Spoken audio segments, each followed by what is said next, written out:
How do you practice walking bass? If you are curious about how to practice walking bass lines in jazz music, you are in for a treat. Walking bass lines create a rhythmic and harmonic foundation that drives the music forward. Let's break down some effective steps to help you master this technique. First, understanding harmony and chord tones is essential. In jazz, chords are usually seventh chords. These consist of a root note and stacked thirds. Familiarize yourself with the chord progressions you will be using. Focus on the root, third, fifth, and seventh notes of each chord.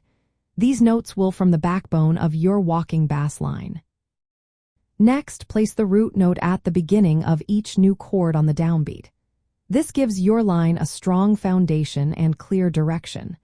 If the harmonic rhythm is faster, ensure that the root note aligns with each chord change. On the last beat of a measure, choose a note that leads smoothly into the next chord. This note is often a chord tone or one that creates tension before resolving. It helps to create a sense of movement in your line. Filling in beats to and 3 is where you can get creative.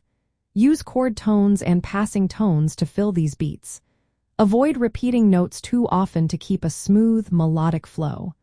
Passing tones are notes that connect chord tones, adding movement and interest to your line.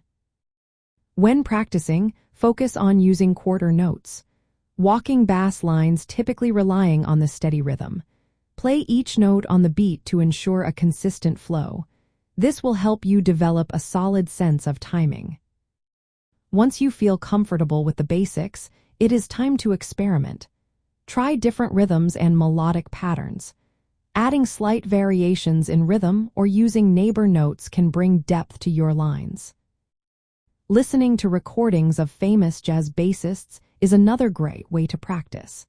Transcribing their lines will help you develop your ear and understand how different musicians approach walking bass lines. Finally, practice playing along with jazz standards or backing tracks. This will improve your timing and ability to respond to various chord progressions.